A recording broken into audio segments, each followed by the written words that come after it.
Is from Luke chapter 16, verses 19 to 31. Reading from Luke's Gospel.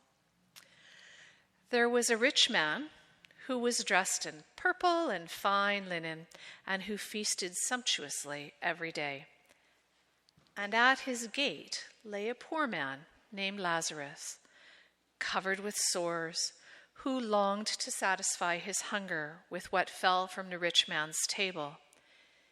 Even the dogs would come and lick his sores. The poor man died and was carried away by the angels to be with Abraham. The rich man also died and was buried. In Hades, where he was being tormented, he looked up and saw Abraham far away with Lazarus by his side. He called out, "Father Abraham, have mercy on me and send Lazarus to dip the tip of his finger in water and cool my tongue, for I am in agony in these flames." But Abraham said, "Child, remember that during your lifetime you received your good things, and Lazarus, in like manner, evil things.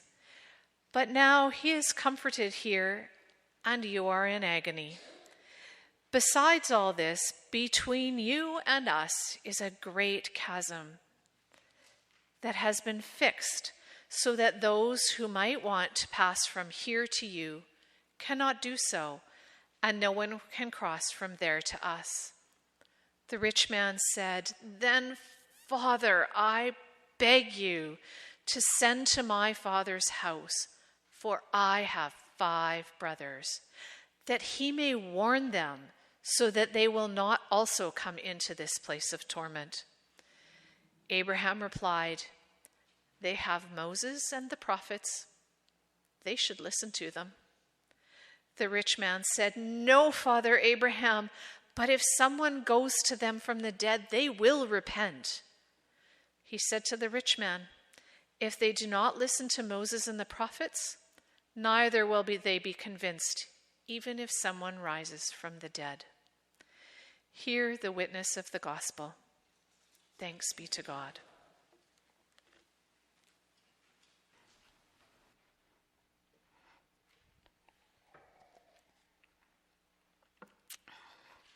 I wanted to thank Susan, and she's not here. She brought me apple juice. And I didn't eat breakfast this morning, so I needed some apple juice. I promise I'm not going to faint. Would you join me in prayer?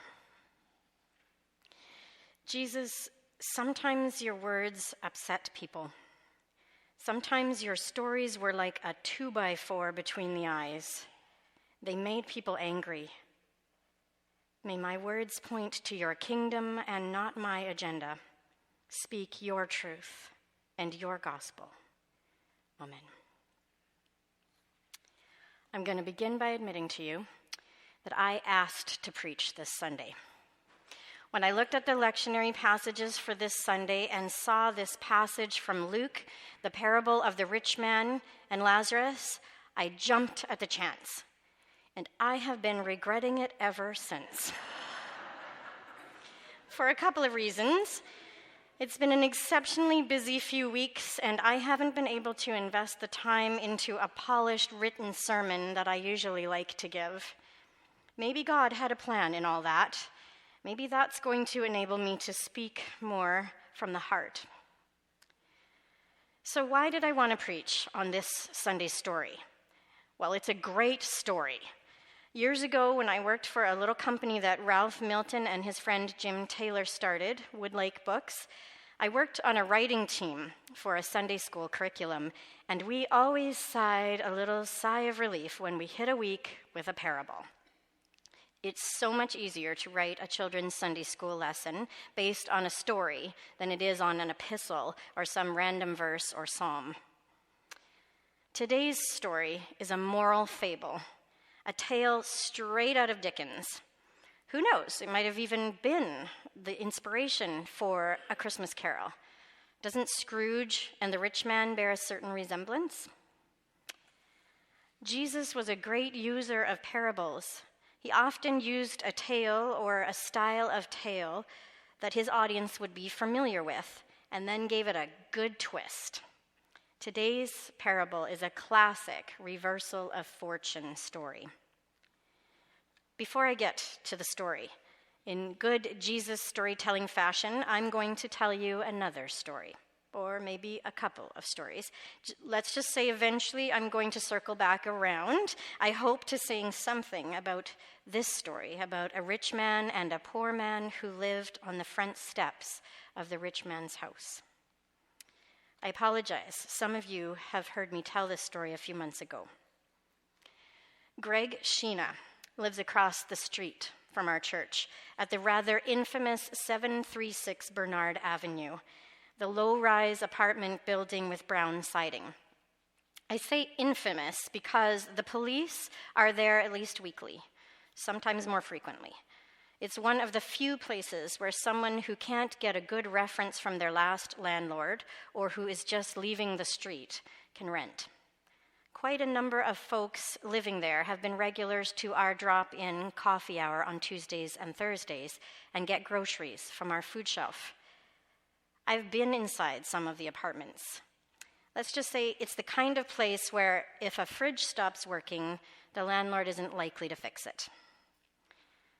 Greg came in one Tuesday morning looking very concerned. He reported that he'd been looking out the window at 5 a.m. and saw fire reels here at the church. Was everything okay, he inquired. I reassured him that it was not flames, but a leak in the roof of our old hall that had set off the fire alarm. All was well. And then I said, with a little wink, that many people over the years, including my own mom, have joked that the drop of a match could surely solve some problems for this congregation. His eyes shot wide, and he said, "No, that couldn't happen. This church is too important to too many people." It was a sobering reminder to me of how this building means what this building means, not only to us who are here, but to the community around it. This building may be important to you because you attend here on Sunday morning, or you were married here, like Bill and Betty Greenwood were, and like Dave and I were. It may be a place of spiritual solace for you, or a place to meet friends, but it's also important to others. It's a place that they find community, a place where somebody remembers their name or they get something to eat, even a place to lie down that feels safe. This is, in my hand, a sheet from a clipboard. And in your pews, you may have noticed a clipboard, or you could notice it now on the end. On Tuesday and Thursday mornings, if you come in here for coffee hour, this clipboard is put out on a little table in the hall, and people sign up if they want to speak to an outreach minister. I'm inviting you to take that and pass it along to the others in the pew with you and to read the names. Now, unless you are somebody who's volunteered on a Tuesday or Thursday, the names probably won't mean anything to you. This is just a list of names. So why would I ask you to do this? Well, because these are the Lazaruses of Kelowna. These might be people that you have seen on our downtown streets, sitting in a doorway, retrieving bottles and cans from a garbage can, or pushing a shopping cart, or lined up on Leon Avenue to get a meal at the Gospel Mission. Not all of the people on this list, to be sure, are homeless, but a good number of them are. They come on Tuesday and Thursday mornings for coffee and sandwiches, to use the bathroom or the telephone, to get bus tickets or groceries from our food shelf. And sometimes, more importantly than any of these things, they come to talk and to be listened to hear their name, to be known and remembered. If you volunteer on Tuesday and Thursday mornings, and there's quite a number of you here this morning who do, Daphne and Cliff, who might be out in the hall right now, doing another job, Pat, Myrna, the Westerings, Pamela, Lori, Linda, Jen, Cheryl Purdy. Nancy, you know some of these names on this list and may even be able to visualize that person. Certainly Margaret Cicello and Shirley Pete, who have taken my role on in these months where we have not had a second minister to enable me to take on other work. They have sat with these people, and they may know quite a lot about them and their present circumstances, even things about their childhood, their growing up years, their children, an accident that caused injury or chronic pain, the death of parents or siblings. Conversation can be very wide-ranging. So I invite you to take in those names. Maybe you'll notice one who shares your name or the name of someone close to you. Maybe something about their handwriting will stand out to you. Keep that name in your mind, in your heart, and when we're invited later in the service to offer up the names of others we want to pray for, offer that person up to God. One of the reasons I felt compelled to preach on this week's lectionary passage is because, as I think most of you know, we've had some people camping out on our property, most noticeably at our Bernard Avenue entrance, but in other places too, near the dumpster, in the back parking lot, even in a hammock that was stretched out on the front steps where many of you walked in this morning. There's been a lot of conversation about what to do.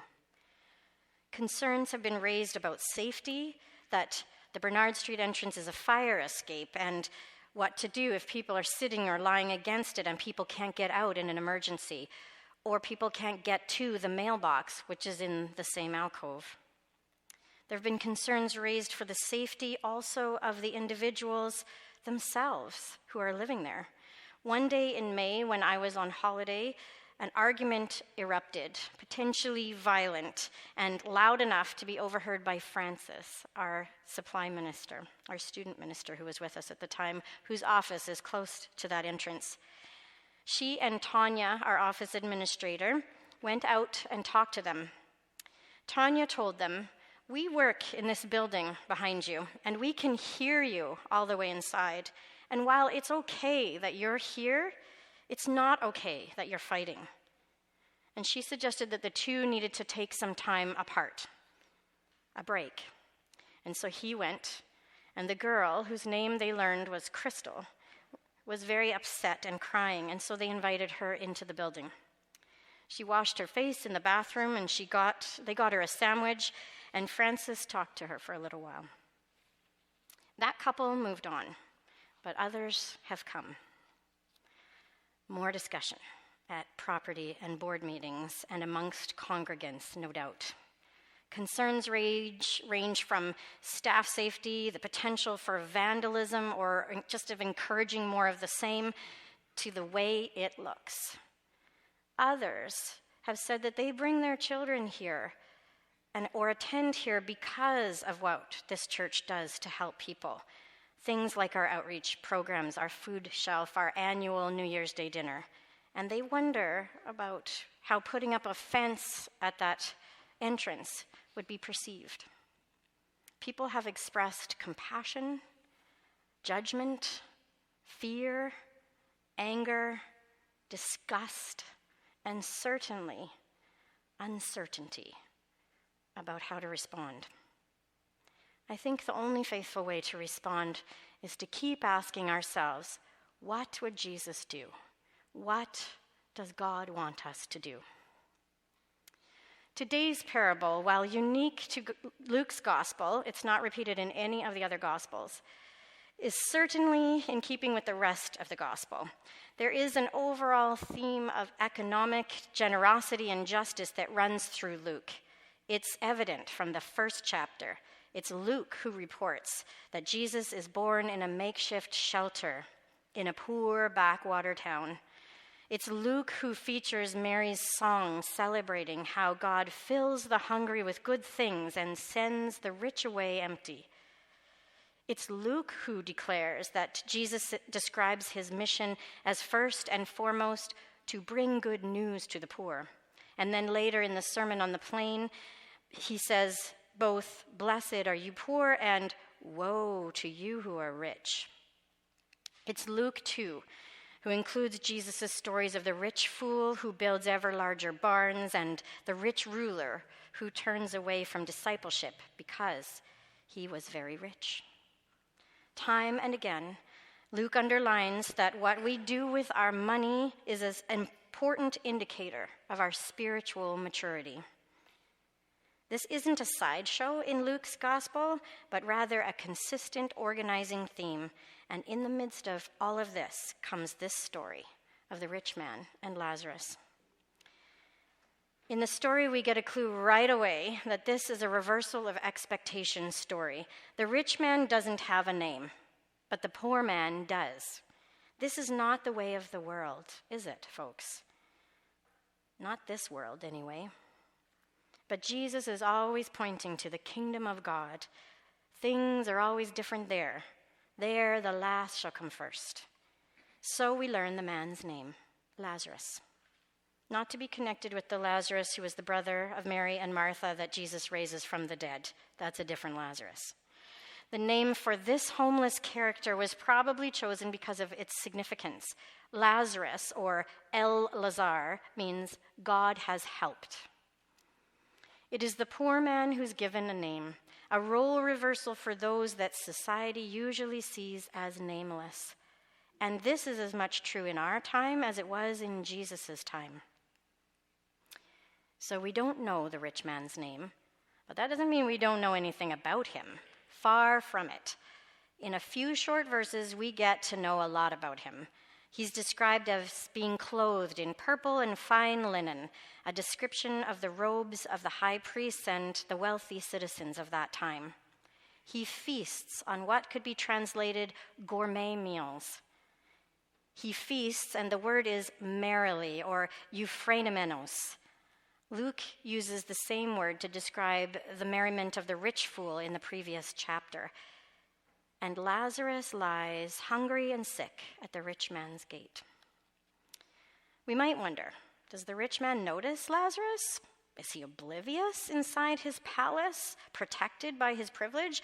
Or does he pass by Lazarus in his comings and goings through the gate, actively ignoring or refusing him any help? Well, we get an answer in the next verses. In Hades, the rich man pleads with Abraham to send Lazarus to dip his finger in water and cool my tongue. He recognizes Lazarus, all right. He even knows his name. But what's the rich man's sin? After all, he didn't order unsightly Lazarus removed from his gate. He had no objections to Lazarus taking the bread thrown out for the dogs. He wasn't deliberately cruel. The problem was that he never really noticed Lazarus. He accepted Lazarus's poverty and illness and his own life of ease as just the way life is.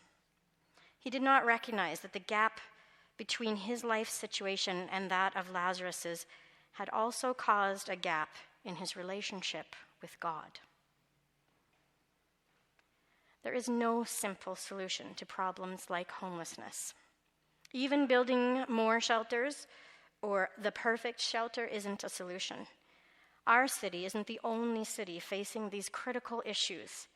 Our church building isn't the only building in the downtown that has people sleeping on its steps. Other businesses are dealing with it in ways. I don't know all the ways, and I won't even speculate that most are or are not mainly concerned with protecting their property by erecting gates and calling the police to evict people. But how others are dealing with the growing problem is not what we should be looking to for our model, I think. We should be looking to Jesus and the words and witness of our scriptures as a guide. Jesus told his parable in such a way as to position listeners not in the role of Lazarus, nor in the role of the rich man, but rather in the role of the rich man's brothers and sisters. The rich man pleads with Abraham to send Lazarus to warn his family, but Abraham is not moved. If they haven't yet listened to Moses and the prophets, they won't listen to a new messenger raised from the dead either. This response places Jesus' teaching about wealth and generosity and justice squarely in the ancient stream of the Jewish tradition. Listening to Jesus means listening to Moses and the prophets. You have the guidance you need already, he seems to be saying. Listen. Jesus' call to his listeners is not just to fulfill their religious and social obligations to care for the poor, as laid out in the Mosaic Law and the patron-client system of the Near East society, but to actually change their approach, to treat others as kin, a call to enter into the kind of relationships that characterize families and kin. What does this mean? In situations we might face, such as a homeless person sleeping on our steps, or extending radical welcome to people with mental illness, making room for newcomers with new ideas. What kinds of relationships characterize family and kin? How can we practice those here? If Jesus is the friend of sinners, then the only way the church does is the same as by choosing to follow and imitate Jesus. If Jesus practiced love, so must we. If Jesus offered acceptance, so must we. So may we always be seeking to be open to hearing what God is saying to us through the prophets and through Jesus the Christ, whose name we bear. Amen.